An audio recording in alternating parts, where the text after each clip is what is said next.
வணக்கம். இன்றைய முக்கிய செய்திகள். கர்நாடகாவில் 16 வயதிற்குட்பட்ட குழந்தைகள் சமூக ஊடகங்களை பார்க்க தடை விதிக்கப்பட்டுள்ளதாக அம்மாநில முதலமைச்சர் சித்தராமையா அவர்கள் அறிவிப்பை வெளியிட்டுள்ளார். சென்னை உயர்நீதிமன்றத்தின் புதிய தலைமை நீதிபதியாக சுஷ்ருத் அரவிந்த் தர்மாதிகாரி அவர்கள் பதவியேற்றுள்ளார். இன்று முதல் 10ஆம் தேதி வரை நீலகிரி மற்றும் கோவை மாவட்டங்களில் ஒரு சில இடங்களில் லேசான மழை பெய்ய வாய்ப்புள்ளதாக வானிலை மையம் தகவல் தெரிவித்துள்ளது. தமிழக ஆளுநராக உள்ள RN ரவி அவர்கள் மேற்கு வங்க ஆளுநராக மாற்றப்பட்டுள்ளார். அமெரிக்கா, இஸ்ரேல், ஈரான் இடையே போரை நிறுத்துவதற்கு மத்தியஸ்தம் செய்வதற்கு தயார் என்று சீனா அறிவித்துள்ளது. 22 கேரட் ஆபண தங்கத்தின் விலை சவரனுக்கு 1280 ரூபாய் குறைந்து ஒரு சவரன் 1,19,680 ரூபாயாகவும் 1 கிராம் 14,960 ரூபாய்க்கும் விற்பனை செய்யப்பட்டு வருகிறது. இதனைத் தொடர்ந்து 1 கிராம் வெள்ளியின் விலை கிராமிற்கு 5 ரூபாய் குறைந்து 1 கிராம் வெள்ளி 290 ரூபாய்க்கு விற்பனை செய்யப்பட்டு வருகிறது. தனியார் பள்ளிகளில் அரசியல், மதம் சார்ந்த நிகழ்வுகள் மற்றும் பிரிவினையை தூண்டும் நிகழ்வினை நடத்துவதற்கு தடை விதித்து தமிழ்நாடு அரசு உத்தரவு பிறப்பித்துள்ளது. தமிழ்நாட்டில் முதற்கட்டமாக மக்கள் தொகை கணக்கெடுப்பு பணிகள் ஜூலை 17ஆம் தேதி தொடங்கி ஆகஸ்ட் 30ஆம் தேதி வரை 45 நாட்கள் நடைபெறும் என்று அறிவிக்கப்பட்டுள்ளது. மகளிர் தொழில் முனைவோர் மேம்பாட்டு திட்ட பயனாளிகளுக்கு 2 லட்சம் மானியம் கொடுக்கும் திட்டத்தை முதலமைச்சர் மு.க. ஸ்டாலின் அவர்கள் தொடங்கி வைத்தார். துணை முதல்வர் உதயநிதி ஸ்டாலின் அவர்கள் இன்று தென்காசி மற்றும் கன்னியாகுமரி மாவட்டத்திற்கு வருகை தர உள்ளதாக தகவல் வெளியாகியுள்ளது. திருநள்ளாறில் சனிப்பெயர்ச்சி விழாவை முன்னிட்டு இன்று காரைக்காலில் உள்ள பள்ளி மற்றும் கல்லூரிகளுக்கு விடுமுறை அறிவிக்கப்பட்டுள்ளது. முதலமைச்சர் மு.க. ஸ்டாலின் அவர்கள் மீனவர் நலத்துறை சார்பில் 8 முடிவற்ற பணிகளை திறந்து வைத்து 13 புதிய திட்டப்பணிகளுக்கு அடிக்கல் நாட்டினார்.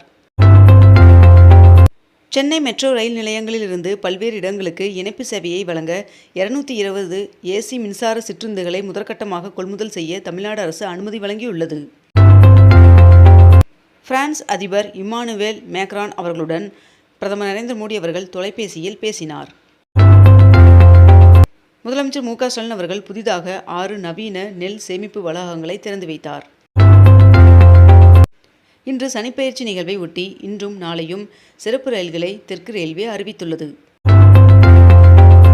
மேற்கு வங்க ஆளுநர் ஆனந்தா போஸ் அவர்கள் தனது பதவியை ராஜினாமா செய்தார். 3 புதிய அரசு தொழிற்பயிற்சி நிலைய கட்டடங்களுக்கு முதலமைச்சர் மு.க. ஸ்டாலின் அவர்கள் அடிக்கல் நாட்டினார். தமிழ்நாட்டில் ராஜ்யசபா தேர்தலுக்கான காங்கிரஸ் வேட்பாளராக கிறிஸ்டோபர் திலக் அவர்கள் அறிவிக்கப்பட்டுள்ளார்.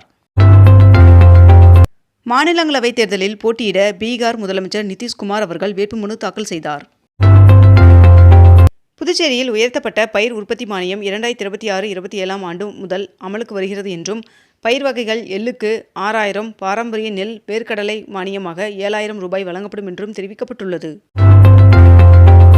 ஈரான், இஸ்ரேல் போர் காரணமாக இந்தியாவிலிருந்து வளைகுடா நாடுகளுக்கு முட்டை ஏற்றுமதி முற்றிலும் நிறுத்தப்பட்டுள்ள நிலையில் நாமக்கல்லில் உள்ள 1100 கோழி பண்ணைகளில் சுமார் 20 கோடிக்கும் அதிகமான முட்டைகள் தேக்கமடைந்துள்ளதாக தகவல் தெரிவிக்கப்பட்டுள்ளது.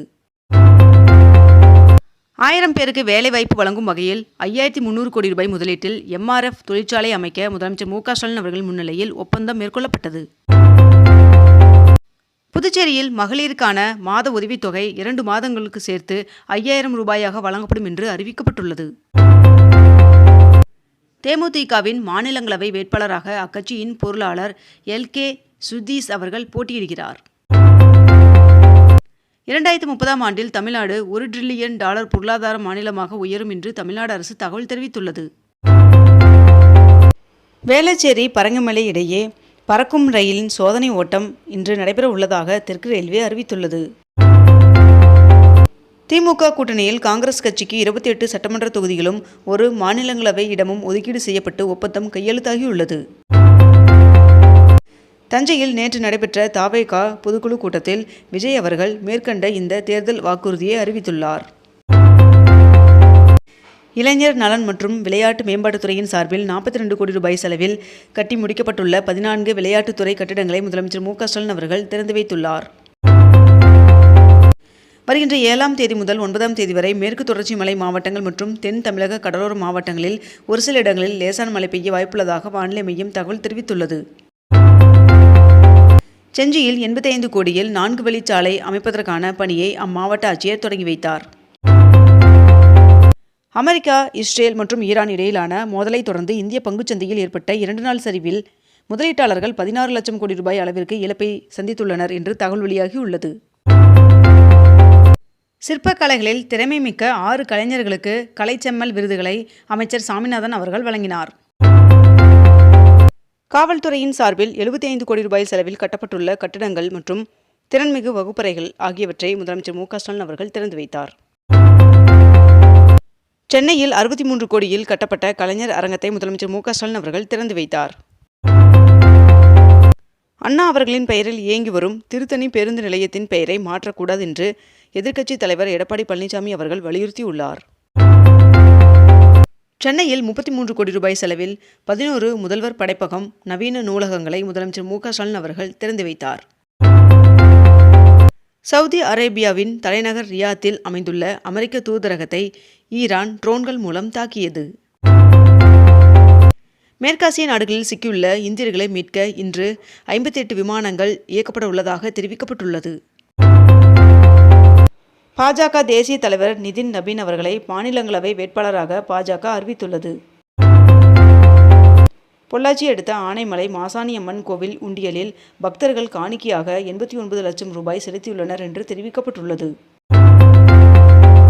அமெரிக்காவும் இஸ்ரேலும் தாக்குதலை தொடங்கியதிலிருந்து இதுவரை ஈரானில் 787 பேர் கொல்லப்பட்டுள்ளதாக ஈரானிய ரெட் கிரசன்ட் அமைப்பு தெரிவித்துள்ளது.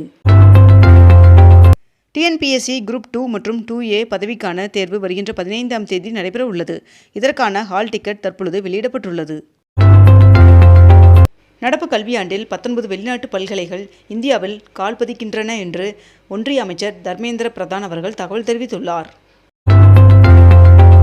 டெல்லியில் ஆண்டிற்கு 2 இலவச LPG சிலிண்டர் வழங்கும் திட்டத்தை குடியரசுத் தலைவர் தொடங்கி வைத்தார்.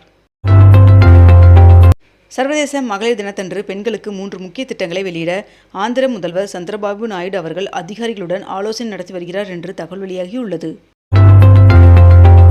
வளைகுடா நாடுகளில் பணிபுரிந்து வரும் 1 கோடி இந்தியர்களை மீட்கும் பணி தொடங்கப்பட்டுள்ளதாக தெரிவிக்கப்பட்டுள்ளது.